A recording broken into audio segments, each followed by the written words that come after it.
Muy bien, pues bueno, un placer estar con ustedes en esta última sesión de este primer seminario del segundo cuatrimestre del programa de doctorado en educación. Nos da muchísimo gusto estar con ustedes. El día de hoy nos faltan algunos colegas, observo nuestra lista y veo que nos faltan algunos compañeros de clase, pero bueno, vamos a continuar con nuestras exposiciones. Y vamos a seguir hablando justamente de filosofía de la educación, que esa es muy especialmente la temática que nos corresponde nutrir el día de hoy. Así que, pues bueno, nuevamente les doy una cordial bienvenida y les invito a que podamos disfrutar de esta última sesión de seminario. Muy bien. Vamos entonces a comenzar nuestra sesión. La sesión pasada estuvimos hablando de una serie de pensadores en el ámbito educativo, en diferentes momentos, en diferentes tiempos. Generosamente ustedes nos estuvieron compartiendo algunas de las ideas fundamentales de muy variados autores. Autores que habitualmente clasificamos o asociamos en el ámbito humanista, ¿sí? En el ámbito de las humanidades, en el ámbito de ver a la educación bajo una perspectiva centrada primordialmente en la construcción del ser humano. Y bueno, creo que todos hemos estado justamente de las muy variadas ponencias que tuvimos.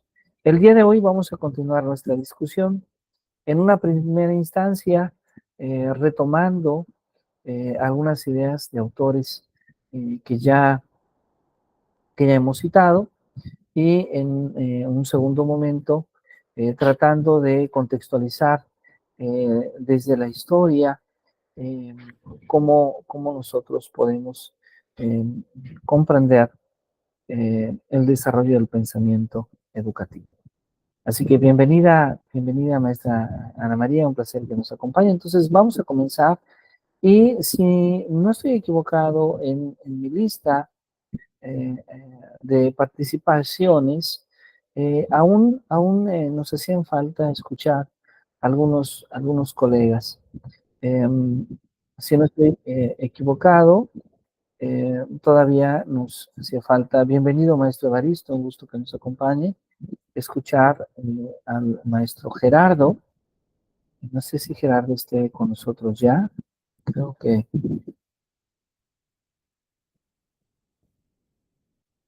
aún aún no está el maestro Gerardo. También nos faltaba el profesor Andrés. De hecho, el profesor Andrés amablemente me compartió su presentación, pero no sé si esté conectado. Aún no. Muy bien. Y el profesor Heleno. También me faltaba el profesor Heleno. Muy bien. Bueno, no sé si entonces, creo que el profesor Heleno ya está con nosotros. Buenos días, profesor Heleno. Buenos días, ¿qué tal? Buenos días. Estábamos comentando justamente, buenos días de quienes de nuestros compañeros que aún faltaban de presentar justamente y de acuerdo a nuestra lista de participaciones identificábamos que el profesor Gerardo, que el profesor Andrés y el profesor Eleno faltaban. No sé si le guste, profesor Eleno, que comencemos con usted. Recuerdo que usted ya amablemente me había enviado su presentación, ¿verdad? Es correcto. Sí, así es, me tocó la... Entonces, Ajá. ¿qué le parece, si gusta, si yo abro acá su presentación? A ver. Bien, ¿no podrá pasar, el profesor Andrés y después seguir yo? ¿Cómo ve? O Creo, no sé, ajá. creo que el profesor Andrés aún no está con nosotros. Ajá. Ah, bien. Bueno, Aún entonces no si me está. espera 5 minutos, ¿podrá ser? Sí, sí, claro, claro, adelante, adelante, claro Ah, que sí, perfecto, sí. claro que Sí. sí, adelante. Maestra Patricia Pérez, adelante, por favor, si es tan amable, claro que sí. Y sí, doctor, antes de que comiencen nuestros compañeros, buenos días a todos. Antes de que comiencen con las presentaciones, eh, tuve a bien revisar el Classroom que generó para la clase, y bueno, ya revisé el video, pero no vi espacio para subir lo de Immanuel Kant. Entonces no sé si se lo enviamos a usted o se va a Ah, sí, platicar en claro. clase. Sí, de hecho lo vamos a platicar en clase. Muchas gracias. Sí, si no dejamos un espacio, la idea era que ahí mismo en Classroom, después del video, pudiéramos subir el comentario justamente, como una especie de foro abierto, no un comentario personal, sino un comentario para todos. Pero si usted me permite, qué bueno que toma esta referencia. Permítame, por favor, abrir para todos este Classroom. Aprovechamos en lo que el profesor Eleno está listo para compartirnos las ideas. Entonces, si me permiten, voy a abrir nuestro Classroom acá.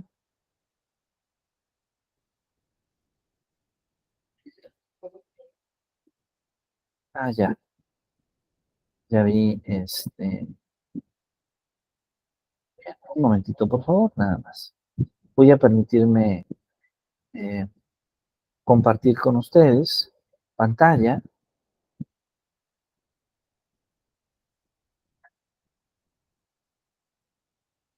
Vamos a compartir pantalla. Y les agradezco muchísimo si me confirman si ya se puede ver para todos. Sí, doctor. Muy bien, entonces muchas gracias por la observación. Aquí tenemos la sesión de clase grabada y después tenemos justamente un espacio para el video donde se nos pedía revisar el video y presentar una opinión argumentada de las ideas principales. Sí, aquí faltó, desde luego faltó decir que la opinión argumentada podría darse directamente, digamos, al abrir el video, justo en los comentarios. Les ofrezco una disculpa, que no lo escribí esto en la actividad y era una buena idea hacerlo así para que no tuvieran que subir su archivo. Desde luego, si ustedes han trabajado archivos, es decir, si utilizaron algún archivo en específico y ya lo tienen escrito, permítanme subir el día de hoy con mucho gusto la actividad, el espacio, para que ustedes puedan finalmente subir, subir la actividad sin ningún inconveniente. Muchas gracias, doctor. No, muchas gracias a ustedes y les ofrezco una disculpa porque si no dejamos justamente este espacio para que ustedes pudieran hacerlo. Entonces, bueno, me comenta el profesor Eleno que creo que ya está preparado, ¿verdad? Si es correcto, profesor. Entonces, si usted gusta, podemos presentar el documento que usted amablemente nos ha compartido. ¿Está de acuerdo?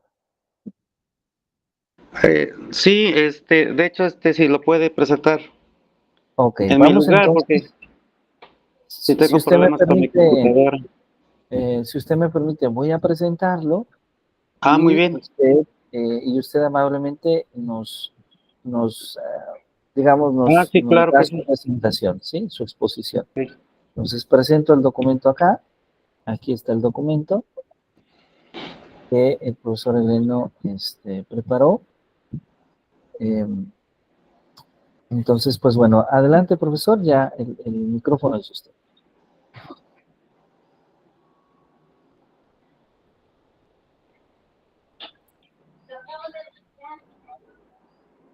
Muy bien, le Sí, escuchamos con atención. Sí.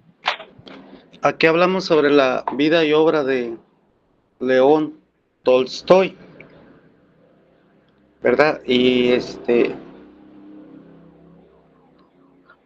Pues nos menciona que este autor fue muy reconocido, ¿verdad?, en Rusia, allá por el año de 1828, en la provincia de Tula, proveniente de una familia aristocrática. Tolstói decidió gran parte de su vida a los aspectos filosóficos que reflejaban la visión de su época, sobre todo. Entre sus obras más destacadas se encuentra Guerra y Paz, ¿verdad? Y que lo consolidaron como uno de los grandes novelistas de la literatura mundial, ya que Tolstói vivió grandes cambios políticos y sociales en su país y en su pensamiento, ya que su enfoque era la moral, la religión y la crítica social, que lo convirtió en una figura relevante de la literatura universal. Cabe mencionar, ¿verdad?, que León Tolstói imprime en sus obras un gran sentido humanista, en el sentido de que se reflejaban en aquellos libros de antaño, ¿verdad? Recuerdo, había un libro que se llamaba, eh, decía, Grandes Obras Clásicas para Niños. Bueno, eso se imprimió allá por los años 80 y mencionaba a este autor, a León Tolstói, en donde en los libros viejitos, podría decirse, ¿verdad?, se enumeraban sus grandes obras. Recuerdo eh, el del hombrecito, donde un niño, ¿verdad?, decía que quería ser grande. Y quería ser grande porque sentía él que estaba viviendo su infancia, pero que a su vez quería ser ya un adulto. Y se lo decía a su padre, y su padre le decía, bueno, dice, si piensas con rectitud, eres ya un niño grande. Y recuerdo también el del Durazno Nuevo. No sé, también escribió mucha poesía que se reflejó en esa época de los libros ya de antaño, ¿verdad? Pero que contenían un gran contenido social. Así es. Si puede presentar al siguiente párrafo, el doctor. Sí, sí, con mucho gusto, claro que sí. Al de la importancia, ¿verdad? La importancia Ah, de la sí, religión y la espiritualidad en sus escritos. Ahí está. ahí sí. También nos menciona que la obra de León Tolstói refleja una profunda importancia en la religión y en la espiritualidad, en su pensamiento y escrito. Su búsqueda espiritual se ve plasmada en sus reflexiones, que tienen un sentido de la vida en lo moral y en la búsqueda de la verdad. Tolstói abordó temas religiosos a través de los personajes y tramas, cuestionando la relación entre la iglesia, ¿verdad?, de cada individuo, así como la hipocresía religiosa. Su obra, la de Confesión, es un testimonio de su búsqueda espiritual. Además, su tratado El Reino de Dios está en vosotros plantea una visión radical cristiana y el pacifismo. Yo recuerdo una obra que llamaba El Zapatero, ¿verdad?, donde ahí él se refleja como un zapatero y donde empieza a practicar el cristianismo, ayudando a la gente. Y recuerdo que le da un sentido más práctico a la misión religiosa, porque ya al término de sus vidas, en su biografía sí menciona que se enfocó mucho a lo que es la lectura del Nuevo Testamento y cómo él trataba de enfocar en sus obras la práctica del cristianismo, ¿verdad? La búsqueda del Mesías y la espiritualidad humana. Bueno, lejos de, de mencionar cuáles eran sus genialidades, él trataba de plasmar su sentir en sus obras y que pasaron a ser dentro de la literatura universal. ¿Se puede trasladar al siguiente párrafo, doctor, por favor? Ajá.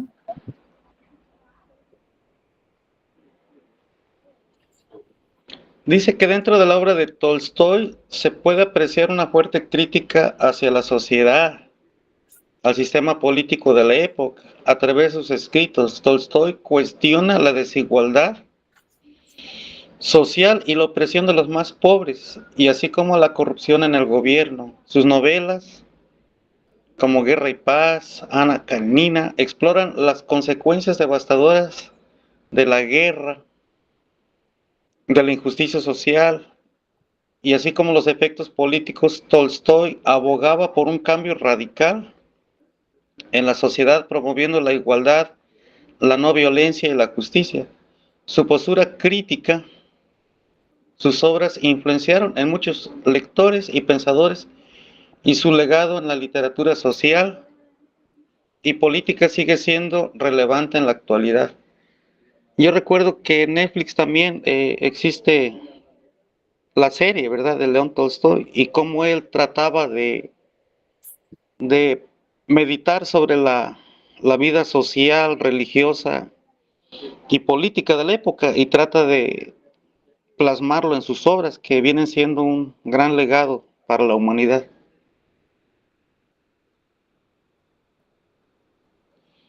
Y tenemos también la influencia y el legado de Tolstoy en la literatura y el pensamiento moderno. Nos dice que la influencia de Tolstoy en la literatura y el pensamiento moderno ha sido significativo, especialmente en lo que respecta a la profundidad psicológica de sus personajes y el enfoque de los temas universales del amor, la guerra, la moral y la búsqueda de la verdad. Autores como Virginia Woolf, James Joyce, Franz Kafka han expresado admiración por la maestría literaria de Tolstoy y su impacto en la narrativa contemporánea es de admiración. Además, en el ámbito del pensamiento, la filosofía de Tolstoy ha influido en corrientes como el existencialismo, el pacifismo, convirtiéndola en una figura clave para comprender las complejidades del ser humano y su relación con la sociedad y el mundo. Aquí cabe destacar, ¿verdad?, que al igual que grandes personajes como Mahatma Gandhi, que abogaba por la no violencia, se vio influenciado por este autor que trataba de lograr eh, la paz social, ¿verdad?, a través de la no violencia y de la armonía social. Bueno, siempre lo plasmó en sus obras y afortunadamente llegó a nuestros libros de texto gratuitos en los años 80, y que aportaron pues un gran recuerdo, ¿verdad?, para aquellas personas que tuvieron la fortuna de leerlos.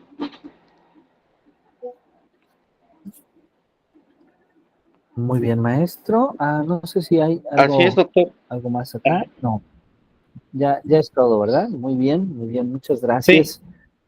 Muchas gracias por compartirnos eh, este personaje tan interesante, sobre todo ligado a una serie de perspectivas sociales que hoy en día son muy vigentes y que además, muy particularmente en América Latina, en estos últimos años, me atrevería a decir, ha revivido, han tenido mucha importancia su pensamiento.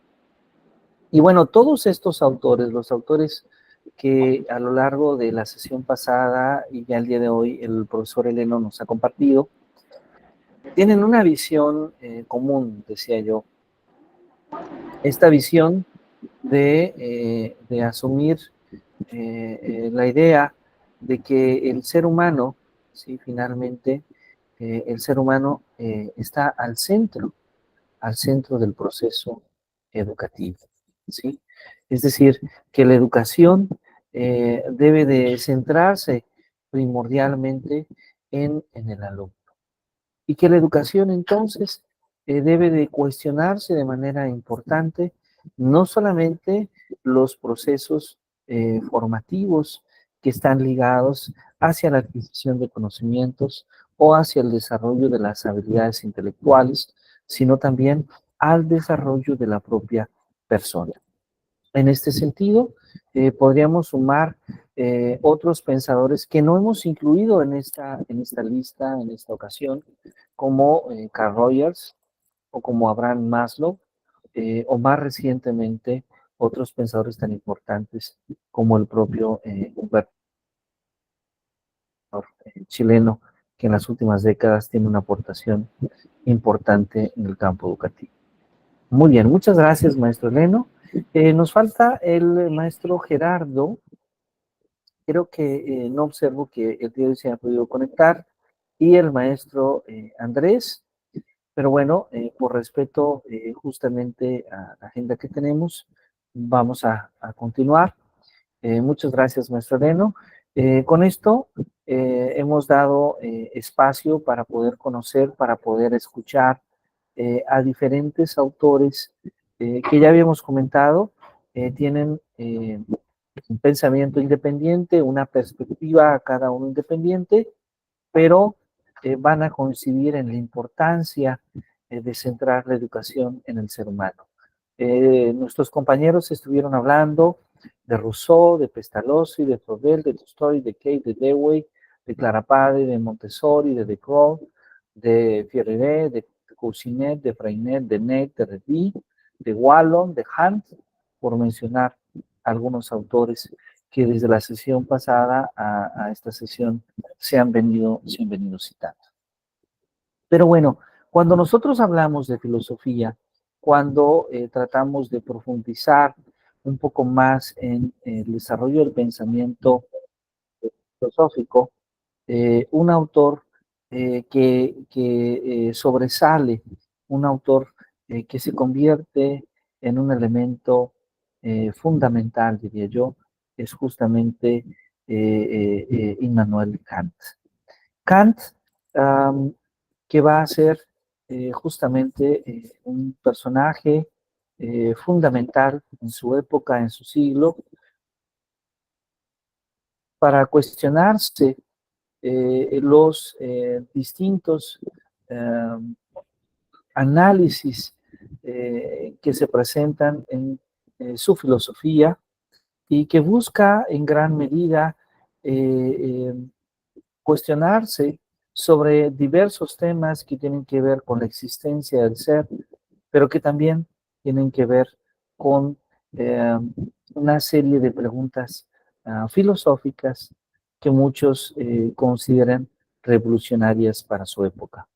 Esa es la razón por la cual muchos pensadores asumen la visión de que pese al paso del tiempo, Kant sigue siendo un autor que merece ser conocido, que merece ser leído, y quisiéramos dedicar en un curso de filosofía de la educación, desde luego, un espacio a la obra de Kant.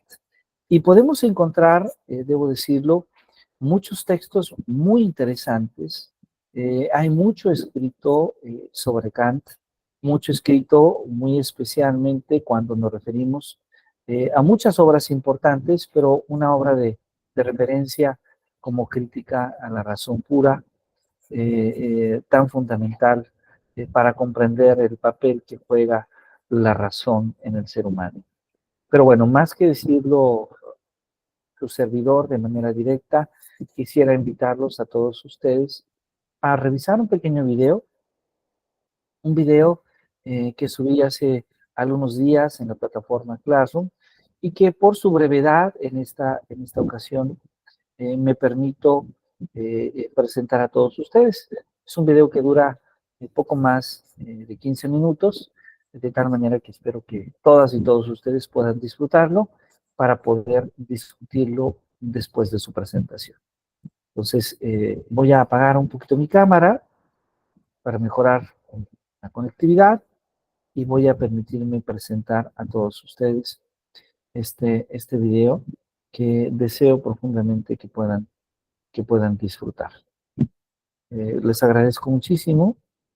Si ustedes me confirman, si ya se puede Ya se puede ver por allá.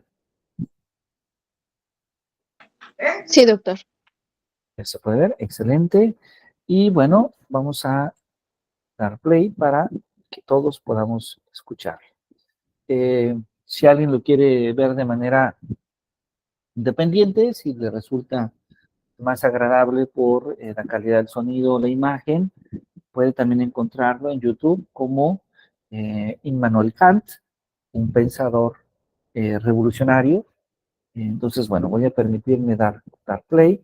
Les agradezco a todas y todos ustedes, desde luego, que pongamos atención, que podamos tomar nota de algunas de las ideas de este video. Que elegí este video porque es breve, porque creo que nos habla de este gran pensador, de algunas de sus ideas, pero desde luego la obra de Kant es amplia y podemos encontrar en sus escritos, en otros videos, en otros documentales, información importante. Bueno, lo comparto con ustedes. El pensamiento humano. Su profesión, filósofo. Su nombre, Immanuel Kant. Su lema, atrévete a pensar. Algo bastante atrevido para la época. Kant nació hace 300 años en lo que era entonces Königsberg, pero sus ideas aún son tan relevantes como lo fueron en su época. No era un filósofo ajeno a la realidad, sentía una gran curiosidad por el mundo.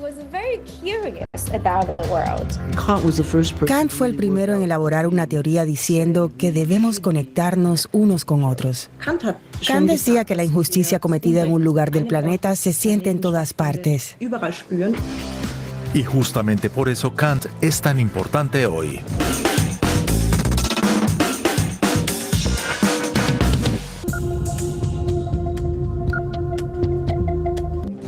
Immanuel Kant desarrolló sus ideas en la vieja Europa de las monarquías absolutistas. En ese contexto, instaba a que pensemos por nosotros mismos. Ese es uno de los mensajes de Kant. No tengan tanto miedo, tengan valor. Pero era más fácil decirlo que hacerlo. Una palabra contra los gobernantes podía tener consecuencias drásticas.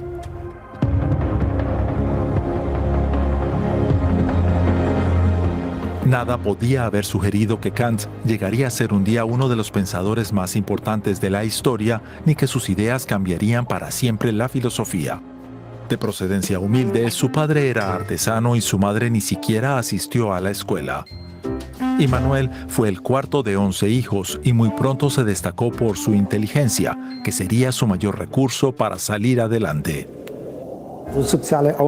Resulta interesante que el ascenso social mediante el talento siempre fue posible, aunque para eso había que ser brillante.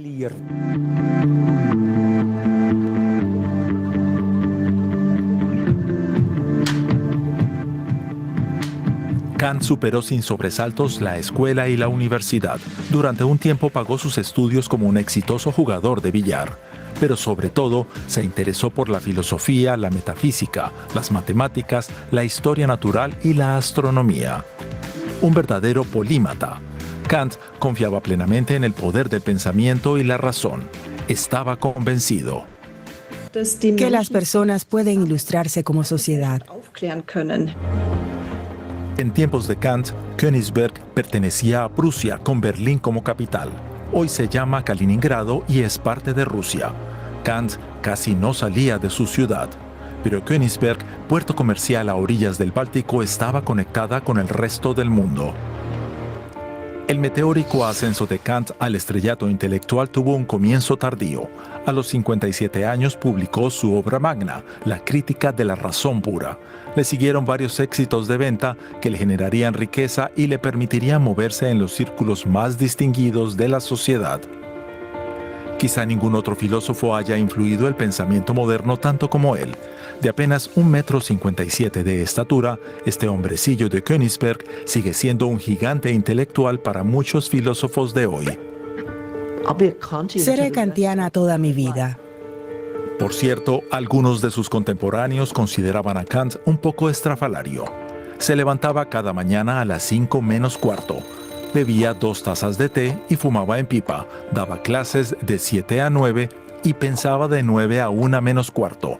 Luego escribía y salía a pasear por la tarde, cada día a la misma hora. En tiempos de Kant, la gente vivía rodeada de autoridades: el rey, el ejército, la iglesia. La mayoría de la gente hacía lo que le decían, en parte por miedo. Podían ejecutarte o enviarte al exilio. People were threatened with exile.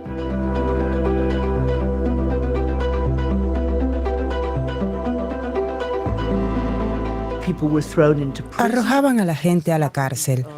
Esto ocurría en toda Francia y en muchos lugares de Alemania e Inglaterra. Pasaban muchas cosas sustancialmente peores que un linchamiento digital en Twitter.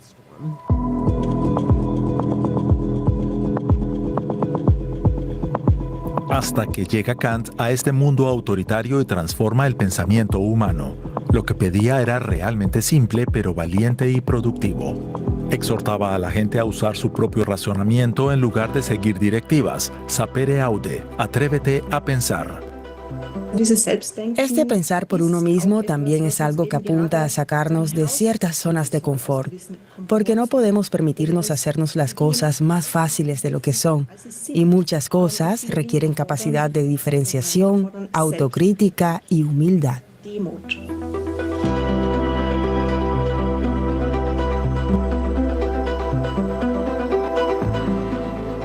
Pero para Kant, pensar por uno mismo también significa debatir, discutir y exponerse a otras opiniones.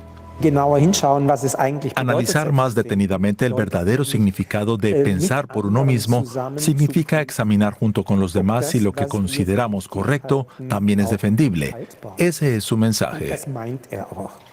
Kant dice: la ilustración es la salida del hombre de su inmadurez autoinfligida. Inmadurez, de acuerdo, pero ¿por qué autoinfligida? En parte es culpa nuestra, pero la cobardía es fomentada por reyes y duques o quien detentara el poder por aquel entonces, como por supuesto también la iglesia. Kant dice que los llamados guardianes tratan a la gente como ganado, como animales sin razón. Y este ganado es manso. Un momento, por favor.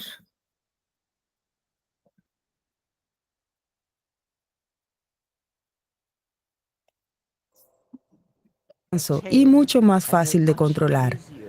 Es un mensaje sumamente radical.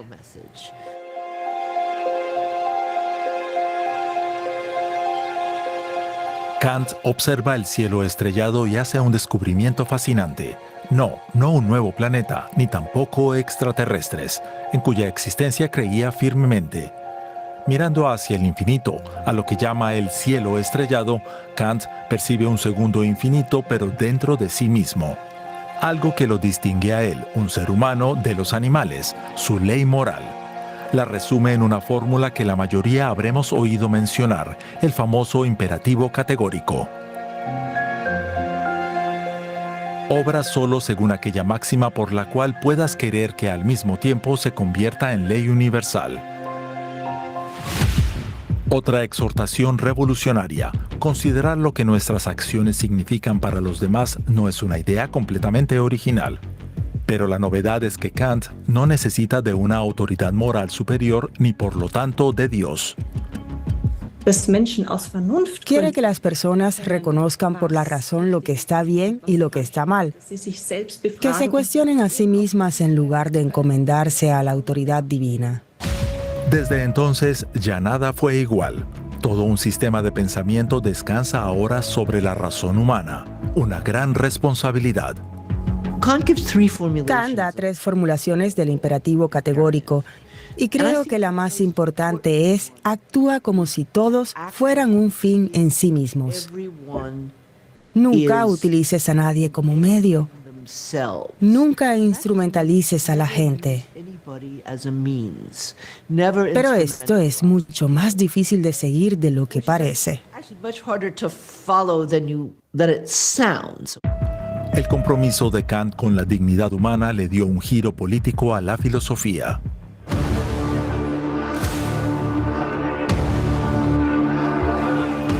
El mundo en el que vivía Kant se vio profundamente sacudido en 1789 por la Revolución Francesa. En París, a unos 1.700 kilómetros de Königsberg, se tomó por asalto la Bastilla y las cabezas rodaron en pos de la libertad y una vida mejor. ¿Qué pensó Kant? Kant comparte los ideales que impulsaron la Revolución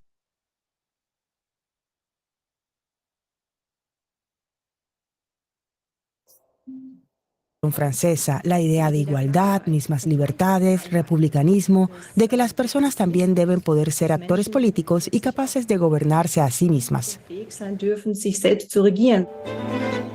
Aunque Kant rechazaba los levantamientos y las revueltas, criticaba sin rodeos los privilegios de la nobleza, el paternalismo de la Iglesia y el colonialismo. Un mundo más justo parecía posible y Kant quería que su filosofía tuviera un efecto práctico, que condujera a una vida mejor y a la libertad. Las consecuencias políticas aún se observan hoy en día. La filosofía de Kant es la única base para una izquierda liberal viva. Y los valores que hoy necesitamos desesperadamente estaban todos en Kant.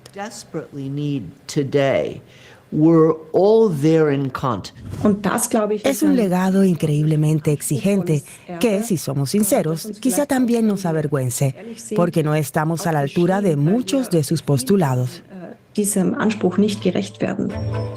Sobre todo en lo que respecta a la justicia global. En las relaciones entre el norte y sur globales hay muchas injusticias.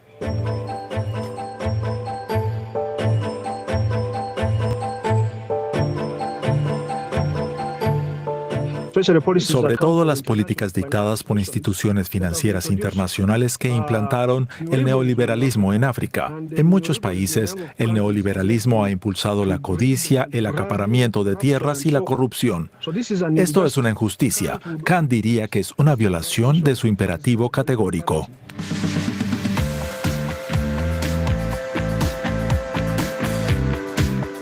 Pocos de los que hoy se manifiestan a favor de la paz saben que están en deuda con Kant, un apasionado antibelicista.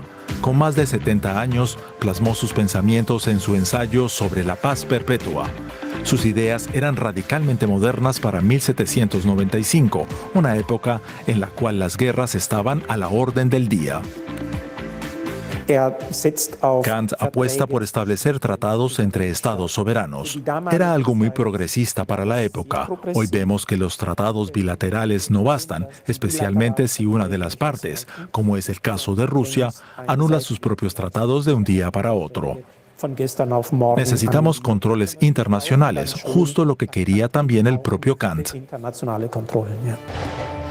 Kant vivió 3 guerras y la ocupación rusa de Königsberg. Sabía de lo que hablaba. Lo radical en sus textos son sobre todo las demandas que se derivan de ese ideal de paz mundial. Desde la perspectiva actual, esas exigencias siguen sin cumplirse. Que los estados establezcan relaciones de confianza entre ellos hasta el punto de que no necesiten mantener ejércitos permanentes que supongan una amenaza recíproca sigue siendo una idea utópica. Ciertamente, las guerras han seguido sucediéndose desde la muerte de Kant. Con todo, sus ideas suenan casi a una guía práctica para la creación de las Naciones Unidas, un intento serio y al menos parcialmente exitoso de garantizar la paz en el mundo.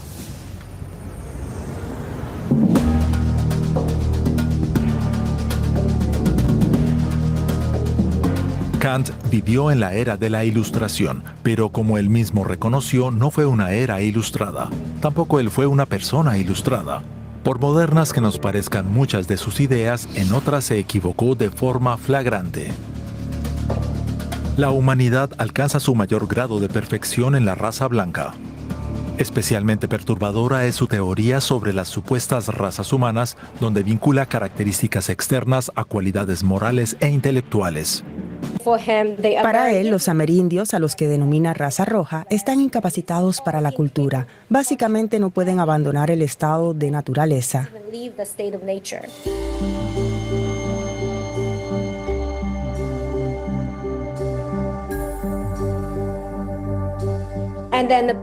Considera que la raza negra está capacitada solamente para la cultura de la esclavitud, que no puede progresar a una cultura más avanzada. La llamada raza amarilla, representada por indios orientales y chinos, entre otros, no puede participar en culturas más avanzadas. Kant piensa que solo los europeos occidentales tienen las aptitudes y la vocación de hacer progresar a la humanidad hacia su destino moral.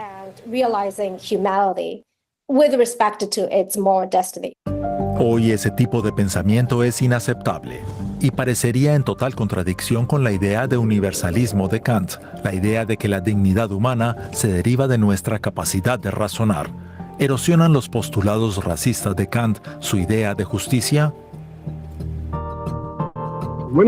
Para muchos académicos kantianos, sus ideas sobre las razas son secundarias con respecto al núcleo de su filosofía.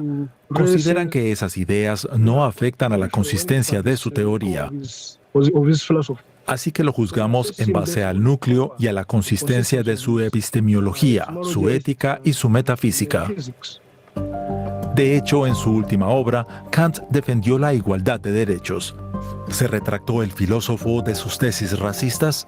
Los académicos no se ponen de acuerdo, pero está claro que sus opiniones estaban firmemente arraigadas en el pensamiento de su época, algo aplicable también a su antisemitismo y su menosprecio por las mujeres. Sin embargo, al final de sus días, Kant acabó exigiendo un derecho de ciudadanía mundial, un derecho de visita para todos. Ante todo, no debería rechazarse a los refugiados. Kant reconoció en aquel entonces algo que lamentablemente en el siglo XX ya no se da por descontado.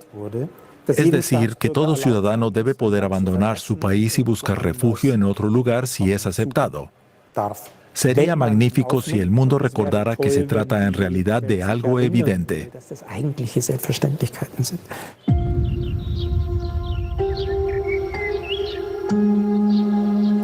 Pero por muy utópicas que parezcan sus ideas sobre paz perpetua, ciudadanía global y justicia, ciertamente Kant no fue un soñador. Al contrario, observaba la realidad con sobriedad, pero creía en la esperanza. La cuestión es cómo entendía Kant la esperanza. No la entendía como sentimiento o emoción, sino como una obligación moral. Un postulado de la razón práctica es que para sobrevivir y continuar necesitamos esperanza, aunque no haya motivos para tenerla. Lo peor pasará si perdemos la esperanza. Es justo lo que necesitamos cuando estamos a punto de desesperar. Mientras no sepamos que nada tiene sentido, debemos seguir luchando por la justicia y la paz. Así lo cree Kant, y parece una idea bastante buena.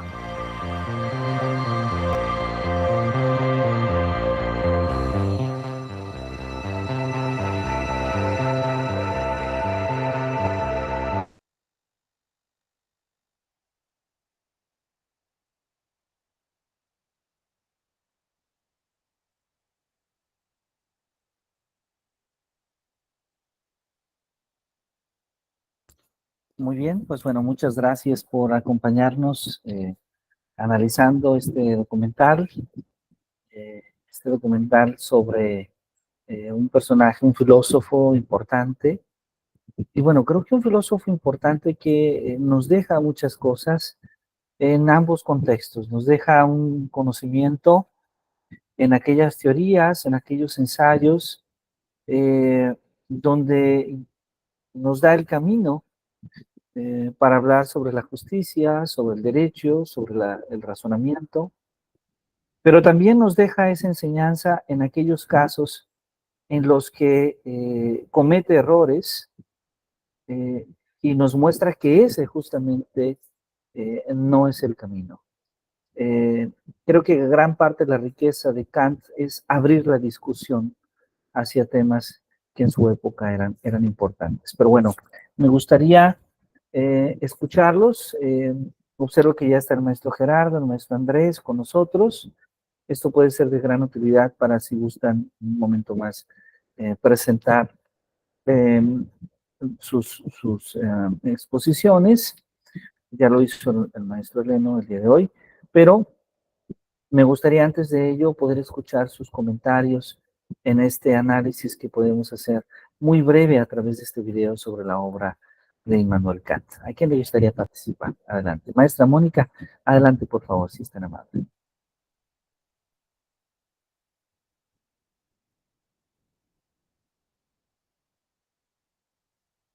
Creo que tiene su audio apagado, maestra. Ajá, si gusta. Perdón. Sí, Buenos días, adelante. compañeros. Aquí nos dice algo muy importante, no estamos a la altura de sus postulados. En ciencia nos habla sobre la justicia para todos, tiene muchos pensamientos, el imperativo categórico, que no es más que el hacer las cosas para ganar el conocimiento racionado. Aquí también él hace mención del neoliberalismo, entonces quiere decir que si hay un plan nacional de desarrollo, no debe de haber codicia entre las personas.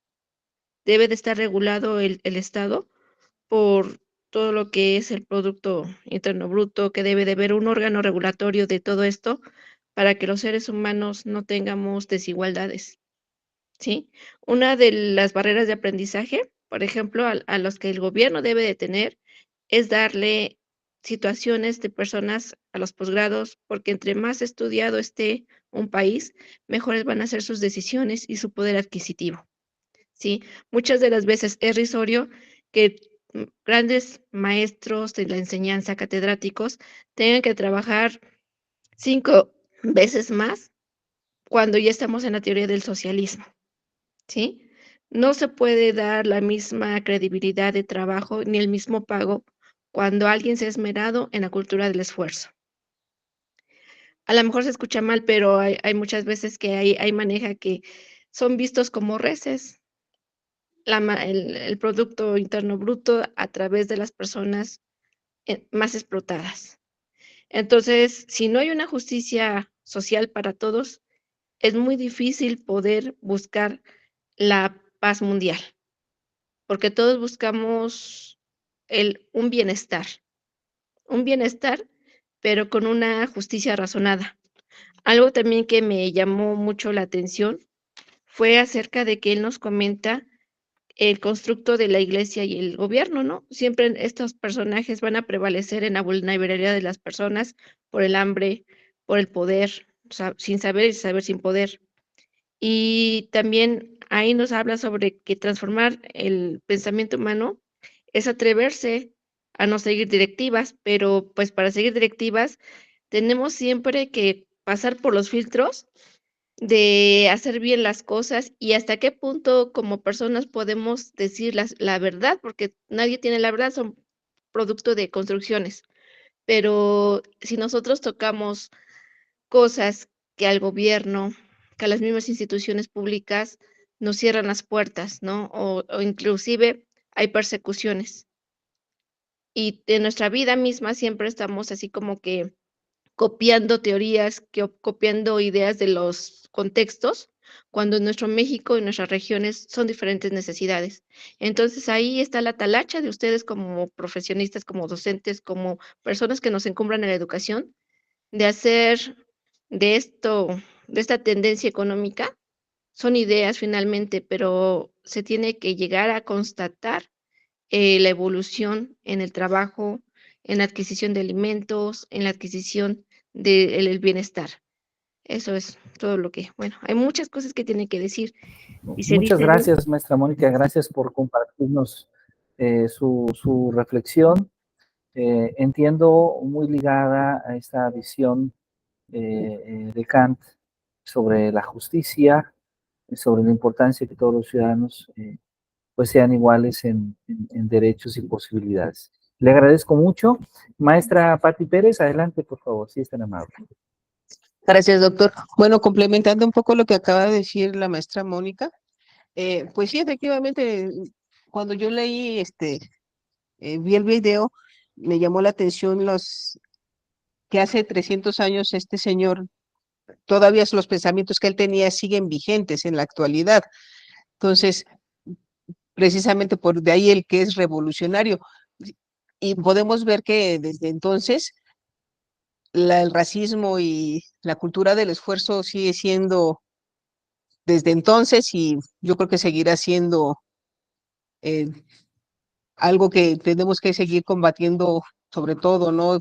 Porque bien mencionaba él que todos somos ciudadanos del mundo y debemos de tener el libre tránsito para donde nosotros queramos movernos, y siendo que en la Rusia que él nació, pues era todavía, bien menciona, la monarquía absolutista, que cualquier cosa que uno mencionara podía ser mal visto y inclusive llevarlo a la muerte. Entonces, sí es muy, muy interesante, ya me llama mucho la atención. Yo honestamente no sé mucho de filosofía, lo que leí en la preparatoria y en la universidad, pero sí me voy a conseguir el librito para leerlo y enfocarme un poco más para ver sus teorías, porque sí están muy interesantes, doctor. Muchas gracias, maestra Patti. En efecto, Kant es uno de los filósofos más importantes del siglo XVIII, un filósofo alemán que hace una serie de reflexiones sobre muy variados temas, pero probablemente uno de los textos que más se conocen de su obra es Crítica a la razón pura. Kant hace una serie de reflexiones muy interesantes porque él se cuestiona sobre qué es lo que debe dirigir al ser humano. Es decir, cuando el ser humano decide enfrentarse a la realidad, decide enfrentarse al mundo, ¿cuál debe de ser la base para la toma de sus decisiones? Y Kant hace un análisis muy interesante que va a desembocar en otros análisis filosóficos, porque hay quienes van a convertirse en sus seguidores, quienes van a estar en cierta manera en contra de la propuesta de Kant. Y va a haber una discusión filosófica y argumentativa muy interesante. Kant nos habla, por ejemplo, del papel que juegan las emociones, los sentimientos, y él considera que el ser humano no tendría que basar sus juicios en los sentimientos, porque los sentimientos son variables, porque los sentimientos son temporales, porque los sentimientos son subjetivos, ¿sí? Eh, el amor, el amor, la- el, el- el enojo, la alegría, los diferentes sentimientos que la persona puede experimentar en un día hacen que sus opiniones sean variadas y sean diversas. Entonces, basándose en esta subjetividad y en esta temporalidad, pareciera que tomar todas nuestras decisiones considerando únicamente nuestros sentimientos no es el camino más adecuado. Por otro lado, también nos habla de las pasiones, nos habla de esa pasión que puede surgir en la persona eh, por la cultura, por la ciencia, por el deporte, por la filosofía, por la escultura, las diferentes pasiones que los seres humanos experimentamos en muchos contextos. A veces las pasiones nos pueden llevar también a tomar decisiones incorrectas. A veces las pasiones se funden y desplazan a la razón. Inclusive, a veces las pasiones pueden desplazar los sentimientos y nos pueden entonces cegar en las decisiones que tomamos. Y hace una crítica a los sentimientos, a las pasiones, y entonces Kant propone a la razón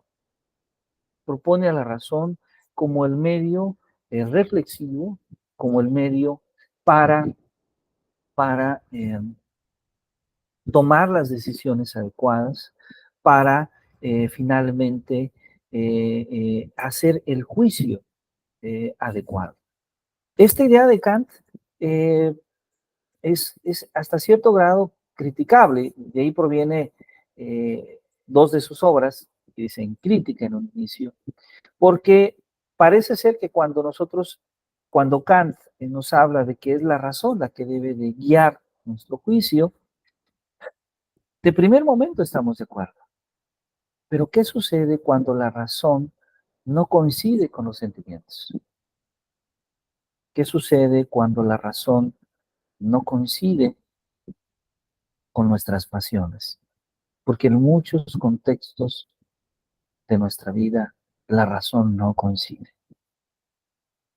Entonces, se presenta un problema mayor para la persona, que es obedecer la razón o finalmente dejarse llevar por las pasiones, por los sentimientos. Pero bueno, esta ya será discusión de otro tiempo para dejar espacio para que ustedes generosamente nos hagan algún comentario. ¿Alguien más desea compartirnos alguna idea, algún comentario que le haya provocado este documental?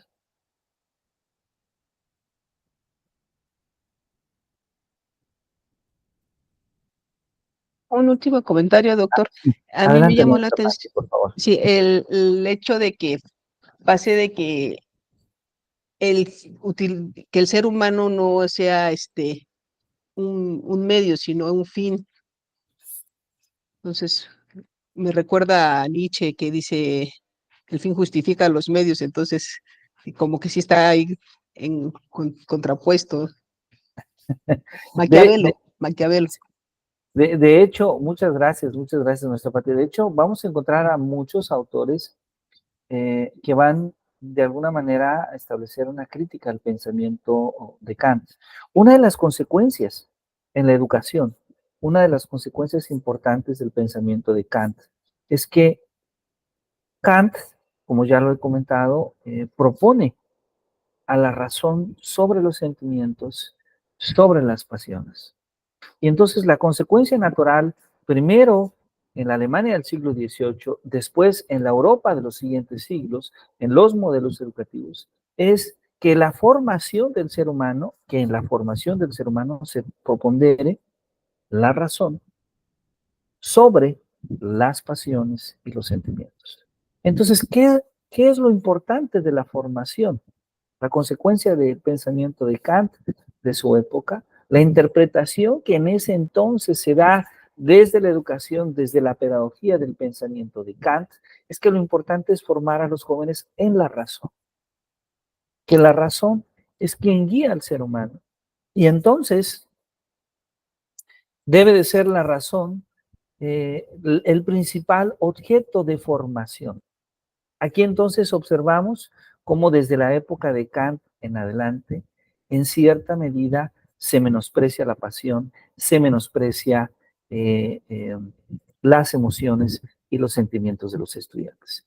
Y las consecuencias después de 300 años, pues de casi 300 años, es que hoy en día hablamos en la educación en otras posturas, ¿sí?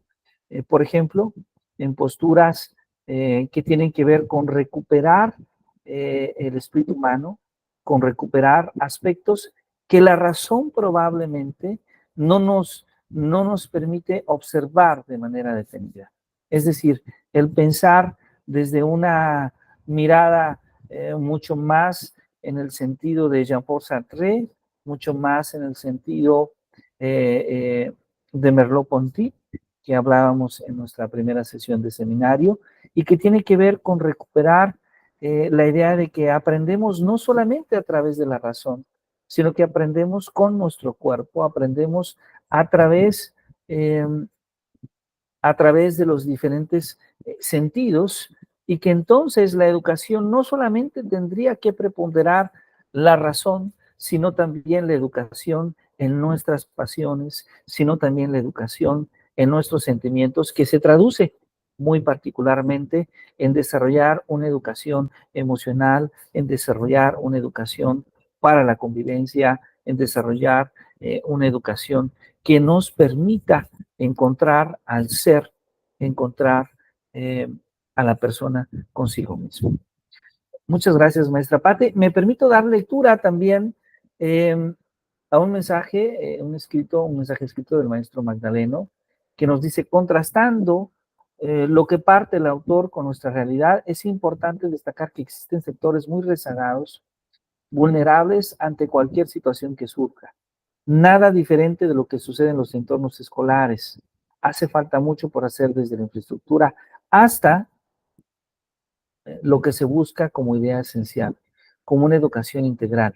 Las emociones en la comunidad de los escolares hace eco a los docentes para reconocer ampliamente cuáles son las causas sus consecuencias y sus efectos. Claro que sí, esto es importante y que creo que en gran medida Kant nos enseña a través de sus escritos esta búsqueda de una condición de igualdad, esta búsqueda por los derechos de todos los ciudadanos, que yo creo que es también uno de los aprendizajes de Kant sumamente importantes. Bueno, pues yo les agradezco muchísimo todos estos comentarios tan interesantes. Y si ustedes están de acuerdo, después de haber reflexionado, después de haber escuchado nuevamente a este pensador, primero les invito a leer su obra, sumamente interesante, y después vamos a dar entonces un espacio para que nuestros compañeros, el maestro Andrés, el maestro Gerardo, nos puedan compartir las ideas que ya tenían con respecto a los autores que desde el humanismo, desde la filosofía, podemos el día de hoy revisar. No sé quién le gustaría comenzar, maestro Gerardo, maestro Andrés.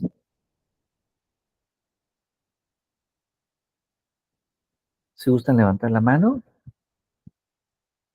Bueno, por ahí yo le voy a pedir, Perfecto, estoy en maestro una Gerardo, reunión, adelante, no, bienvenido. estoy en una reunión, una disculpa grandísima, Ah, estoy aquí en una reunión del conteo de votos, pero yo estoy aquí en la clase, pero estamos aquí en conferencia, entonces, una disculpa grandísima, disculpe.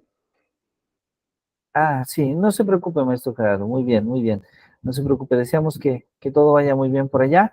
Entonces, si ustedes están de acuerdo, si el maestro Andrés está de acuerdo, podríamos escuchar al maestro Andrés. De hecho, el maestro Andrés amablemente me hizo el favor ya previamente de enviarme su presentación.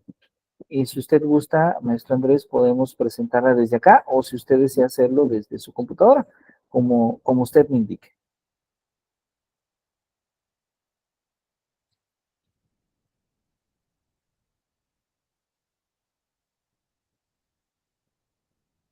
Perfecto, usted lo presenta desde allá. Adelante, maestro. Creo que tiene su audio apagado, maestro. Probablemente no, creo que no lo escuchamos. Bueno, buenos días. Buenos días, doctor.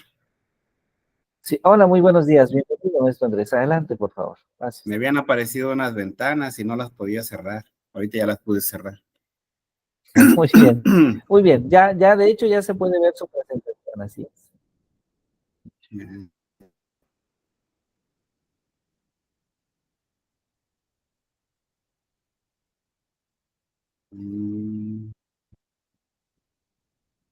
Pero yo aquí no lo puedo ver. ¿Cómo?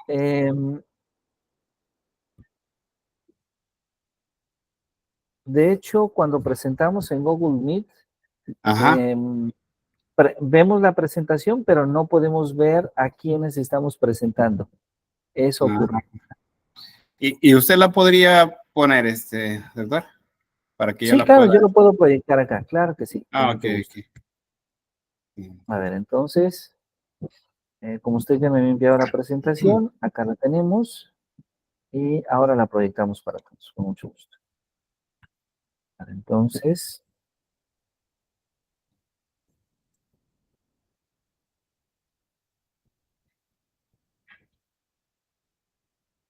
vamos a proyectar.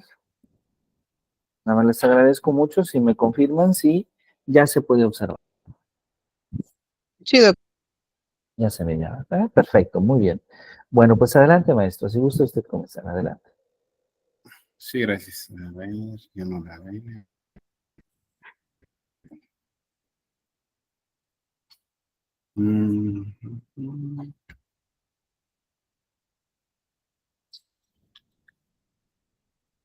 Voy a abrir mi presentación aparte porque no la logro ver. No sé qué suceda. Sí se está viendo la pantalla ahí, doctor. Creo que sí. ¿Los demás pueden observar la pantalla completa? Sí. Sí, Ok. creo que Sí, ya sí. se ve, doctor. Sí, Bueno, está yo la voy a proyectado. abrir en mi computadora y muchas gracias. Bueno, pues A mí me tocó hablar acerca de María Montessori y vendría siendo el análisis de su pedagogía, ¿sí? Bueno, en primer lugar, escogí a Montessori porque tuve la oportunidad de trabajar con una maestra en la sierra aquí de Tianguistengo que ocupaba la metodología de Montessori y sí, llegué a ver cómo trabajaba, ella me llegaba a explicar porque pues, esa pedagogía pues no, realmente casi no se trabaja por acá de este lado.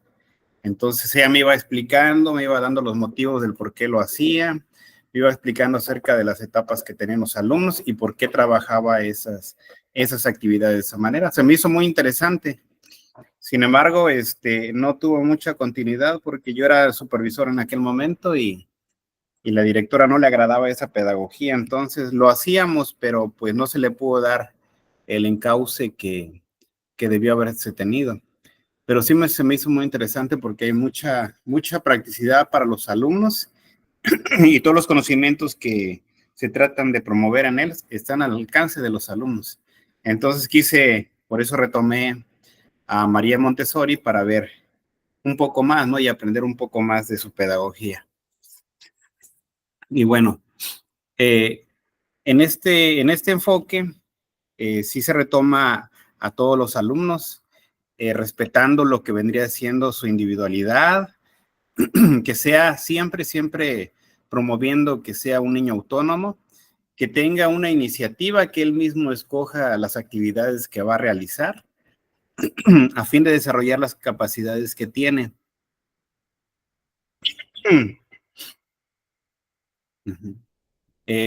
También aquí menciona que se respalda la libertad con límites, el aprendizaje. Se trata de que exista una exploración, una manipulación y que él mismo vaya evaluando la forma en que él va trabajando. De esta manera, todos los recursos didácticos que se le otorgan vienen a promover siempre el crecimiento en cuestión de aprendizajes y acorde a su etapa. Y bueno, pues también aquí menciona que está basado en la configuración de un entorno adecuadamente preparado. Sí, eso también. Nosotros trabajamos con alumnos con educación especial, con alumnos con discapacidad. Entonces, en esta parte, recuerdo bien que la maestra mencionaba en qué niveles se encontraba el alumno y qué es lo que a él le podría beneficiar aprender en ese momento.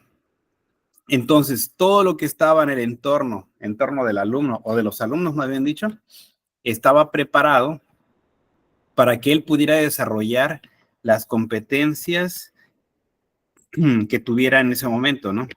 Que tuviera a su alcance desarrollar. Y también, bueno, el aspecto emocional, cognitivo, social y desarrollo motriz.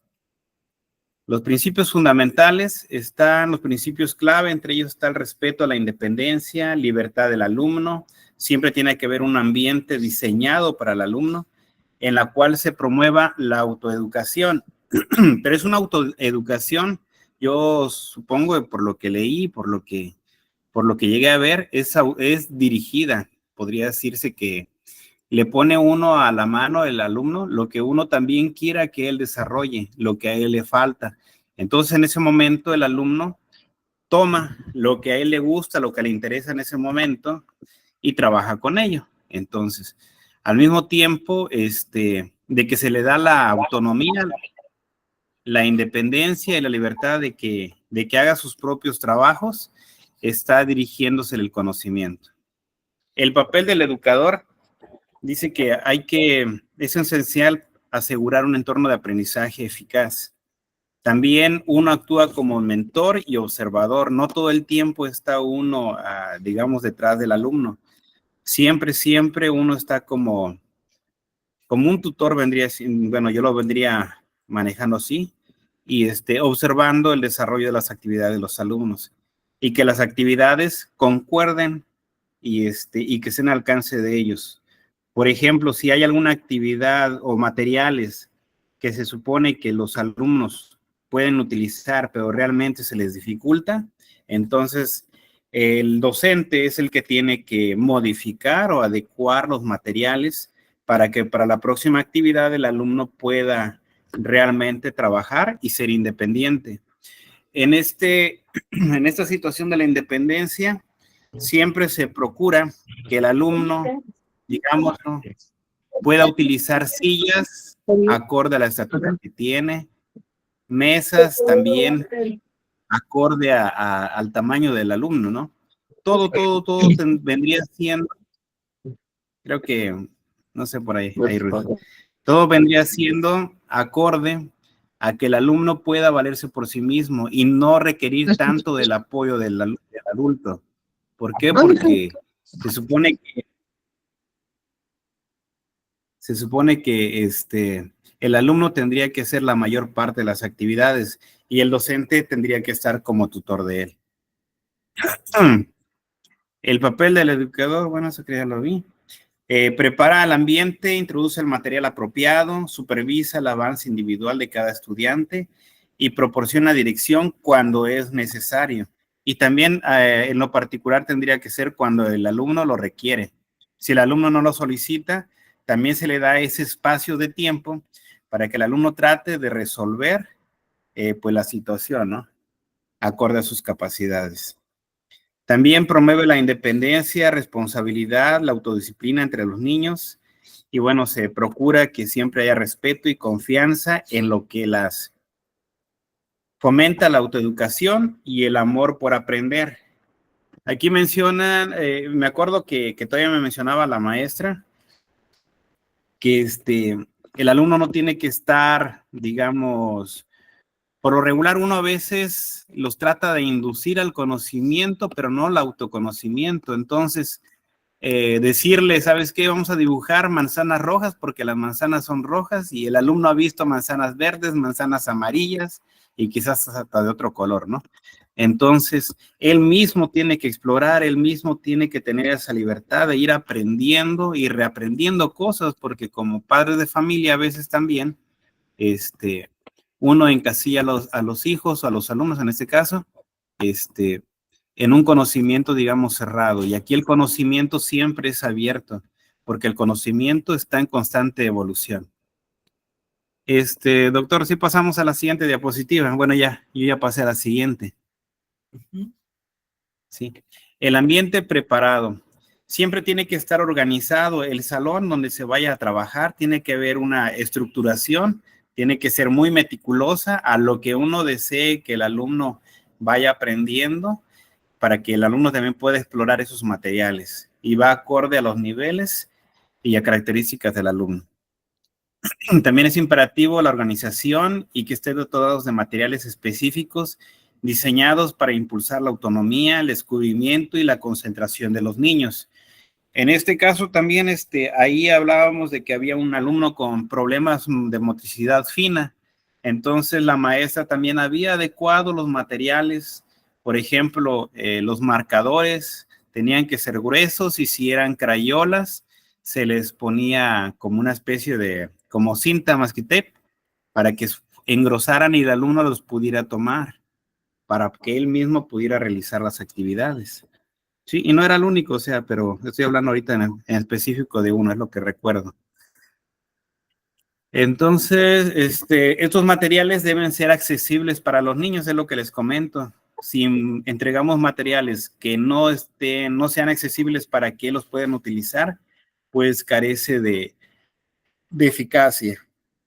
Y lo que se fomenta es el uso independiente y promueve mucho la exploración del alumno. Hay que mantener siempre un orden, que esté realmente estructurado, que esté estético. Considerar un ambiente sereno puede, pues, desarrollar en los alumnos, pues, todo el aprendizaje, ¿no? Debe ser un espacio propio para el aprendizaje y la evolución también de capacidades emocionales, sociales y cognitivas. El desarrollo integral del niño es esencial, el desarrollo integral, cubriendo las necesidades físicas, emocionales, intelectuales y sociales.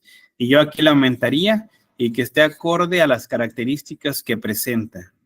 porque, bueno, tenemos diferentes tipos de alumnos, ¿no? Se requieren diferentes tipos de materiales. Y el aula Montessori es más que nada para el trabajo, no solamente con un alumno, puede ser con todo el grupo.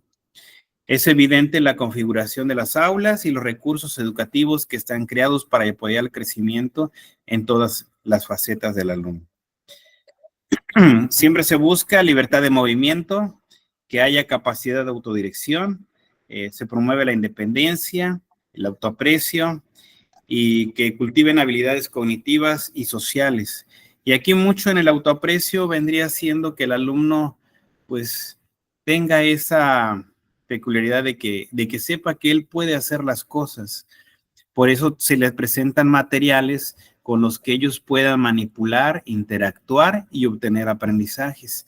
No se les buscan materiales que estén más allá de su alcance, ¿sí? A lo mejor algo que ellos piensen, que uno piense que va a poder empezar a utilizar, pero no aquellos que estén muy alejados de lo que él pueda utilizar.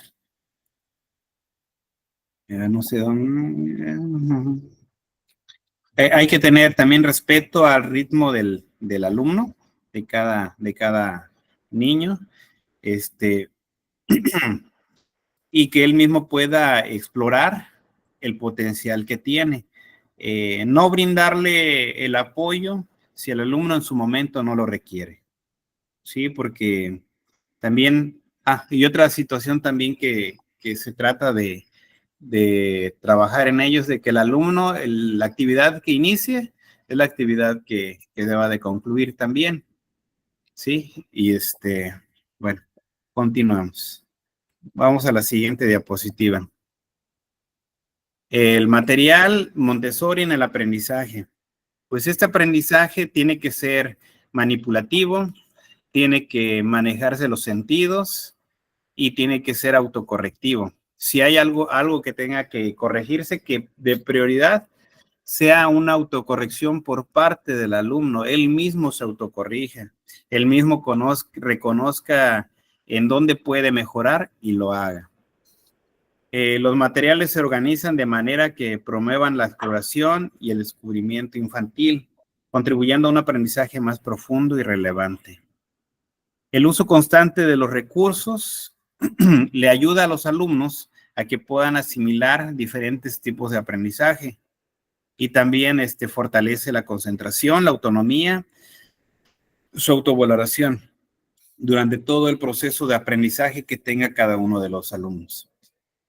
En cuestiones de evaluación y seguimiento, se fundamenta en la observación del desarrollo y progreso de los niños. Me acuerdo de la maestra y le preguntaba acerca de las calificaciones y me decía que no son calificaciones, es la evolución del conocimiento, me decía. Y pues realmente sí es otra pedagogía que es muy interesante y hay que retomar también. Lo podemos retomar. Los educadores también tienen que tener diferentes tipos de registro que vayan pues poniendo la evolución en cuestión del aprendizaje de los alumnos, ¿sí? Para que a través de ellos también se puedan manejar nuevos materiales y nuevas formas de aprendizaje. Siempre tiene que haber un seguimiento. Es de manera personalizada, aunque estén dentro de un grupo, tiene que ser de manera personalizada. Ningún alumno aprende al mismo ritmo que el otro. Y bueno, pues esto le permite a todos los alumnos seguir su propio ritmo de aprendizaje. Hay algunos que van a aprender antes algunas situaciones y hay otros que van a aprender otras cosas. Y bueno, pues aquí en esta parte, cuando es un registro de los avances del alumno, facilita una enseñanza que puede ser mejor adaptada y puede ser más eficaz en cuestión del aprendizaje. Las aplicaciones y adaptaciones contemporáneas de la pedagogía de Montessori. Dice que actualmente se han adaptado y aplicado pues diferentes formas de trabajar esta pedagogía en contextos educativos modernos. Siempre puede ser adaptado, ¿no? Independientemente de cuándo se inició, puede tener sus ajustes. Dice aquí que se pueden incluir nuevas tecnologías, la modificación del currículo para alinearlo con los estándares curriculares vigentes, pues sí se tendría que más o menos vincular con lo que estamos viendo ahorita de la nueva escuela mexicana. Se han creado programas especializados para niños con necesidades particulares, basados en los principios que maneja Montessori, de individualización y autonomía. Y es precisamente lo que trabajamos nosotros en educación especial y lo que trabajaba también la maestra. También se han establecido programas bilingües y multiculturales que se pueden ajustar a la diversidad y realidad que vivimos, ¿no? En cada uno de nuestros contextos, siguiendo obviamente siempre los principios de la pedagogía de Montessori. Y bueno, es lo que pude encontrar, doctor, y sería mi participación. Muchas gracias. Muchas gracias, maestro Andrés, muchas gracias. Muy interesante esta parte que usted nos comparte. Voy a dejar de compartir pantalla. Bien. Muchas gracias. Le agradezco mucho. El método Montessori, que es un método muy importante que trastoca una nueva manera de desarrollar el aprendizaje. María Montessori, quien va a desarrollar este método a principios del siglo pasado. Curiosamente, gran parte de la propuesta de María Montessori va a ser abordada teóricamente algunas décadas después por Jean Piaget, y de ahí del trabajo de Piaget, de la obra independiente de Vygotsky, va a surgir esta visión de la educación constructivista o reconstructivista. Entonces, pues bueno, muy interesante este abordamiento que se hace sobre la metodología de María Montessori. María Montessori como un personaje histórico muy importante, la primera mujer que en Italia, perdón, la segunda mujer que en Italia obtiene un doctorado, y además la primera que lo hace en el campo de la medicina. María Montessori hace sus estudios en medicina y posterior a sus estudios se va a interesar justamente en la atención a niños con problemas de aprendizaje. En esa época no existía este campo de conocimiento que hoy en día llamamos educación especial, pero muy probablemente si hubiese existido, ese sería el campo inicial de trabajo de María Montessori, que poco a poco fue pasando de la educación especial a convertirse finalmente en el ámbito, en la educación en lo general. Entonces, muchas gracias, maestro Andrés, le agradecemos mucho que nos haya compartido. Bueno, si ustedes me permiten, entonces, voy a compartir pantalla para todos ustedes y voy a tratar de ir cerrando un poquito, la temática que hemos tratado de abordar a lo largo de estas sesiones de trabajo.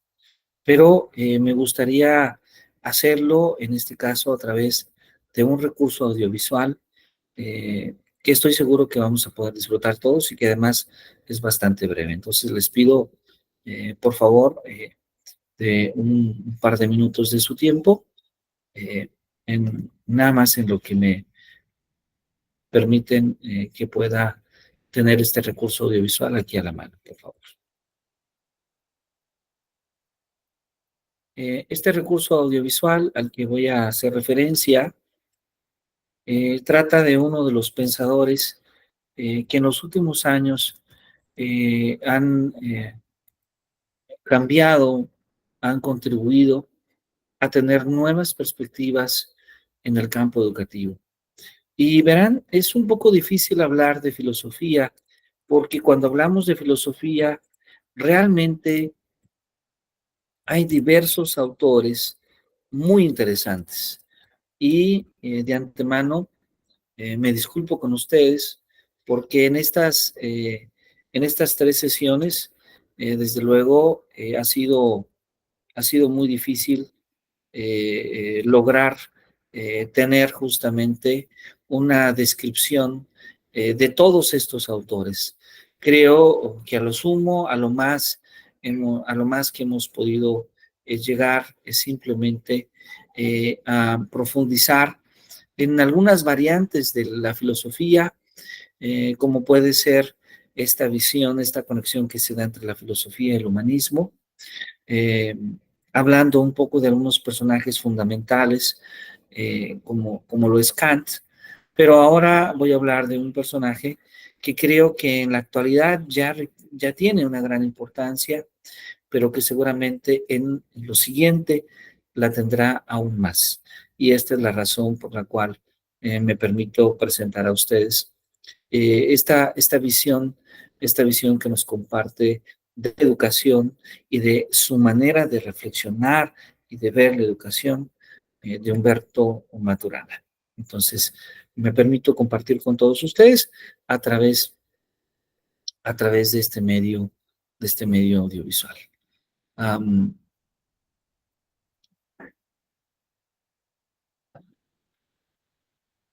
Voy entonces a hacerlo, a compartir pantalla con ustedes en un momento.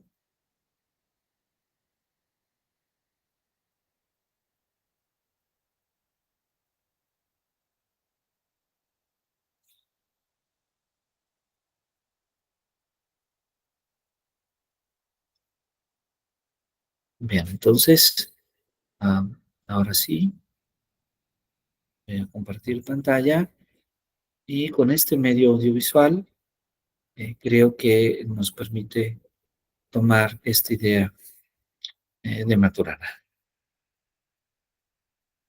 Muy bien. Vamos acá. Ahí está.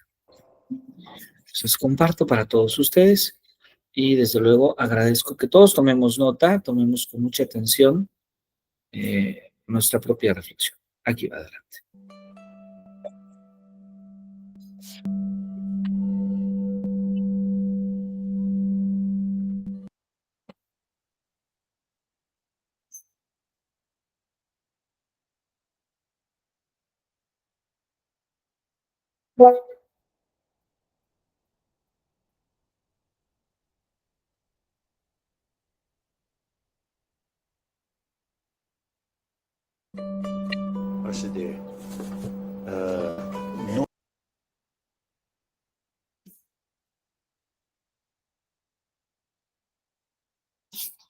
Attachment, yes, towards your own scientific field. Exactly.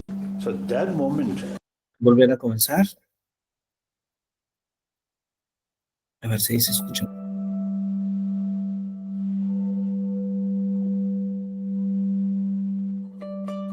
What's the no attachment. Yes. Towards your own scientific field. Exactly. So that moment, I felt very strongly, I'm Buddhist, I should not develop attachment towards Buddhism. So, many occasions, I always telling that. I learned that from one Chilean great scientist. Now, so as far as that sort of advice or suggestion is concerned, I consider you as a guru, teacher, guru.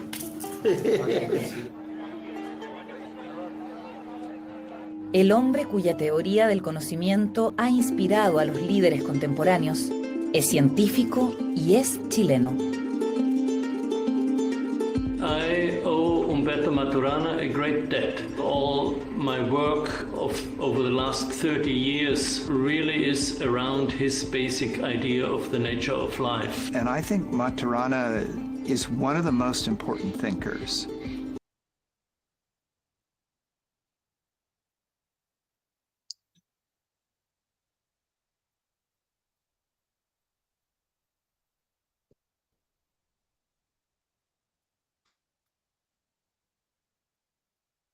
So, as far as that sort of advice or suggestion is concerned, I consider you as a guru, teacher, guru.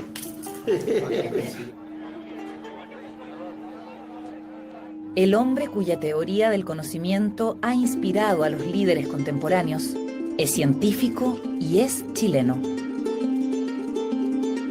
I owe Umberto Maturana a great debt. All my work over the last 30 years really is around his basic idea of the nature of life. And I think Maturana is one of the most important thinkers.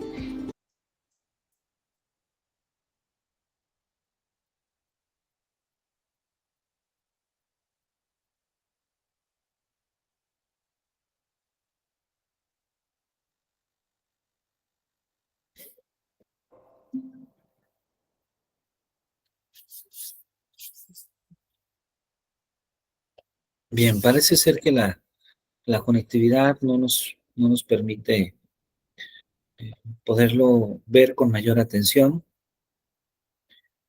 Pero bueno, si ustedes me permiten, lo comparto con ustedes aquí en el chat para ver si es posible que ustedes puedan allá en casa ver este video tan interesante. Este video que justamente de lo que nos habla es sobre la contribución de Umberto Maturana en la educación a través del análisis de muy diversos autores. Lamentablemente, pareciera ser que la conectividad no nos permite de manera directa poder disfrutar en este momento de este video. Bien, parece que se ha cargado ya un poquito. Pues vamos a ver si nos permite. Vamos a hacer un último intento. Ya si no lo permite, pues bueno, he dejado también el link con ustedes. Bien. Ahí va.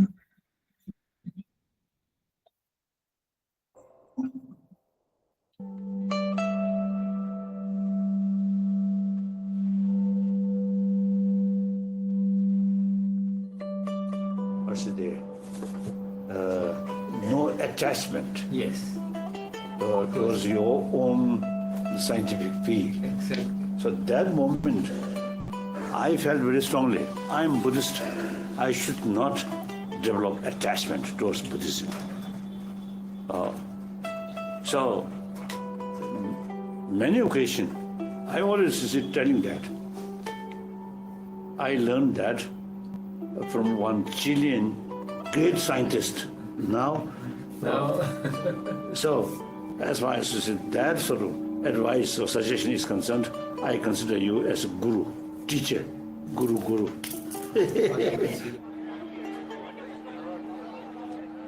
El hombre cuya teoría del conocimiento ha inspirado a los líderes contemporáneos es científico y es chileno. I owe Umberto Maturana a great debt. All my work over the last 30 years really is around his basic idea of the nature of life. And I think Maturana is one of the most important thinkers in the world today. He's not well known per se, but he's had huge impact. First time I met Umberto was in Santiago, and I think we sat down and talked for about 5 hours. And then we realized, we should stop and go to the bathroom or something. Umberto Maturana ha logrado plantear desde el estudio de los seres vivos diversas preguntas que invitan a repensar la forma en que convivimos. En 1972 introdujo junto a Francisco Varela el concepto de autopoiesis, el cual terminaría siendo aplicado en campos tan diversos como la sociología y la teoría de sistemas. Bueno, la palabra autopoiesis, que viene del griego, quiere decir producción de sí mismo. Si yo me produzco a mí mismo, tengo más responsabilidad que si me pasa que me autoorganizo espontáneamente. When I cut my finger, it heals. It heals by itself. How does a living organism do that? And genetics and molecular biology cannot answer these questions, has nothing to say. So in one sentence, autopoiesis says that a living system is a self-generating network within a boundary of its own making.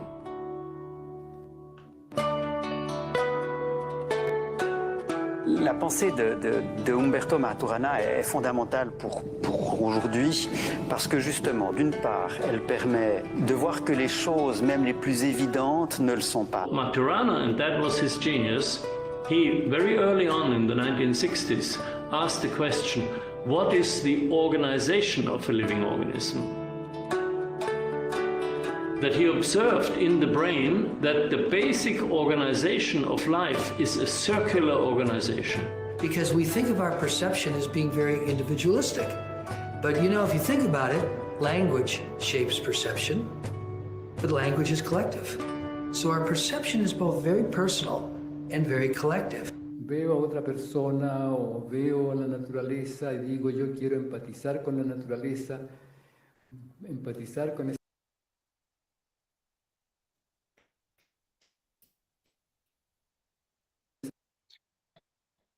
otra persona. Como los organismos que evolucionan, los conceptos de Maturana han ido transformándose.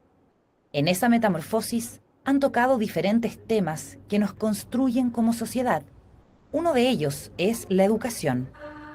I think that the process of education can be very dehumanizing. Colonial education isn't to produce thinkers, it's to produce workers and clerks. So sometimes I think our kids go to school to become stupid. No es que salga lo más perverso, se pervierte lo humano, pero se pervierte porque la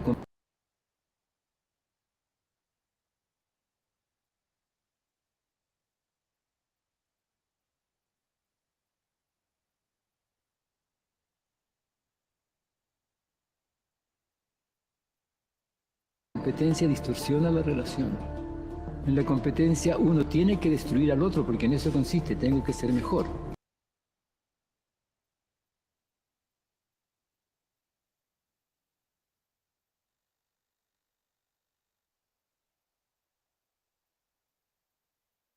Muy bien, hemos tratado de reproducir el video. Lamentablemente, la conectividad no ha permitido que se pueda cabalmente reproducir. Pero bueno, les pido que amablemente todos ustedes puedan revisarlo con detenimiento en casa, puedan hacer sus propias observaciones. Y finalmente, creo que lo interesante de conocer esta perspectiva que tiene Humberto Maturana es darnos cuenta un poco que cuál es la manera en la que la educación tiene un sentido. Este cuestionamiento puede aparecer en las obras como las publicadas por otro gran escritor en los años 60, que es el teólogo Bernard Joseph Francis Lonergan, en la que publicó dos obras que yo me atrevería a decir que en los siguientes años serán fundamentales. Una de ellas es Filosofía de la Educación y otra de ellas es Aprendizaje y Conocimiento. En la primera de ellas, Lonergan nos habla de cómo el conocimiento forma una estructura cognitiva, de cómo se construye mediante la construcción de representaciones mentales que vamos haciendo del medio exterior y que forman nuestro pensamiento. Pero además, Lonergan nos habla de que el sentido de la educación debería de ser desarrollar el bien común. Esto por un lado. Pero cierro este seminario pensando en el trabajo de Humberto Maturana y pensando en cómo para Humberto Maturana conocer es vivir y vivir es conocer. todo conocimiento posible es relativo a una forma particular de la organización y de su capacidad de autopoiesis. Maturana entiende perfectamente que la corporeidad, que la emocionalidad son elementos centrales de las estructuras que condicionan nuestras conductas y nuestros conocimientos. Entonces, ¿qué hace Maturana? Maturana de alguna manera sigue justamente esta visión que ya había desarrollado Merleau-Ponty, si ustedes recuerdan, pero Merleau-Ponty la desarrolla desde una reflexión más de corte filosófico, más de corte sociológico, y es Maturana quien la lleva finalmente a la educación. Entonces, pues bueno, yo les invito a que lean un poco más sobre Humberto Maturana, sobre Bernard Lonergan y sobre muchos autores que hemos citado a lo largo del seminario y que esperamos genuinamente que cada uno de ellos nos permita contribuir a tener varias visiones, una mayor variedad de visiones sobre la educación que la que teníamos justamente al inicio de este seminario de filosofía de la educación, que ese es justamente el objetivo del seminario, el regalarnos, el permitirnos conocer visiones distintas de lo que la educación es y provocar desde luego nosotros la reflexión. Yo les agradezco mucho sus atenciones. Vamos a dejar en Classroom este fin de semana una actividad breve de evaluación. Les pido a todos y a todas ustedes que puedan revisar esta actividad breve para que puedan a lo largo de esta semana llevar a cabo, desarrollar su actividad de evaluación. Me permito recordarles que no vamos a tener sesión de trabajo el próximo sábado, ya que el próximo sábado es la sesión que comúnmente llamamos de evaluación, y de acuerdo a nuestro calendario de clases, nuestra siguiente sesión, nuestro próximo inicio de seminario es el día 22 de junio. Entonces, el próximo sábado no tenemos sesión de doctorado. Comenzamos el próximo seminario el día 22 de junio y el próximo sábado estará, bueno, antes del próximo sábado estará dispuesta esta actividad de evaluación que se cierra justamente el próximo sábado después del horario de clase.